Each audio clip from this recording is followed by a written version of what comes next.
খুব বড় পরিবর্তন কোনো কিছু হয়নি। এক ধরনের কন্টিনিউইটি, আবার এক ধরনের যেটাকে আপনি বলতে পারেন যে কারেক্টিং দ্য কোর্স। যদি ছোটোখাটো কোনো সমস্যা থাকে সেগুলো আমরা কারেক্ট করার চেষ্টা করেছি। তো আমার মনে হয় এটাকে এভাবেই আমরা দেখব।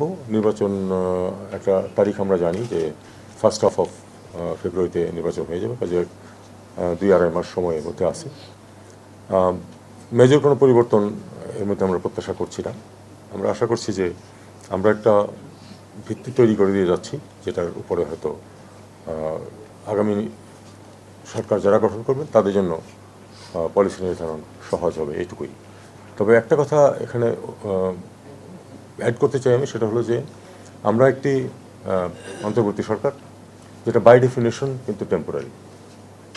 কাজেই বড় সিদ্ধান্ত সেটা কিন্তু যদি কোনো কিছু থাকে সেটা কিন্তু আমাদের পরবর্তী সরকারকে নিতে হবে। তোমার প্রথম প্রশ্নের উত্তর হচ্ছে অ্যাবসলিউটলি নো। আমার কোনো প্রশ্নই ওঠে না নির্বাচন করা।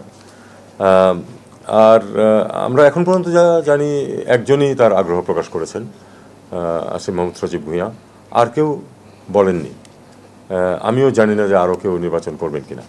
তবে এটুকু যেহেতু জানতে চেয়েছেন, আমি কোনো আগ্রহী নই এবং কোনো অবস্থাতেই নির্বাচন করবো না, এটুকু আমি বলতে পারি। বাকিদের ব্যাপারে তো আমার বলার এখতিয়ার নেই। তারেক রহমান আবার খুব স্পষ্ট এটা, সেটা হলো যে এক নম্বর হচ্ছে যে তাকে যদি আসতে হয় কী পদ্ধতিতে আসবেন। এটা নিয়ম হচ্ছে যখন পাসপোর্ট থাকে না বা মেয়াদ উত্তীর্ণ হয়ে যায়, তখন কেউ যদি আসতে চান তাহলে তাকে আমরা ওয়ান টাইম পাস একটা দিয়ে দিই আর কি, একবার দেশে আসার জন্য। তো এটা দিতে একদিন লাগে। কাজে এটা উনি যদি আজকে বলেন যে উনি আসবেন, আগামীকাল আমরা এটা দিয়ে পরশু দিন উনি প্লেনে উঠতে পারবেন, কোনো অসুবিধা নেই। এটা ওনার নিজের ব্যাপার। স্ট্যাটাস বা স্পর্শকাতর এটা উনি বলেছেন, সেটা আমরা সবাই জানি, পত্রিকাতেও এসেছে। আমার জ্ঞান এই পর্যন্তই। আমি শুধু এটুকু বলতে পারি যে বাংলাদেশ সরকারের পক্ষ থেকে কোনো বিধিনিষেধ নেই, উনি আসতে পারেন। বেগম খালেদা জিয়া অসুস্থ। উনি যদি এই মুহূর্তে উনি আসলে বিদেশে যাকে নিয়ে যাওয়ার মতো অবস্থায় নেই।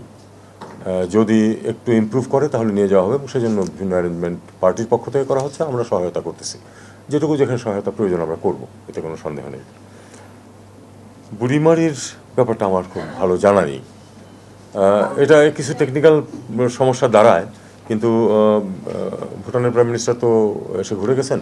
আমরা তাদেরকে সব সহযোগিতার কথা বলেছি। হয়তো কোনো টেকনিক্যাল কারণ কিছু একটা থাকতে পারে, আমরা সেটা সমাধান করে দেবো, কোনো সন্দেহ নেই।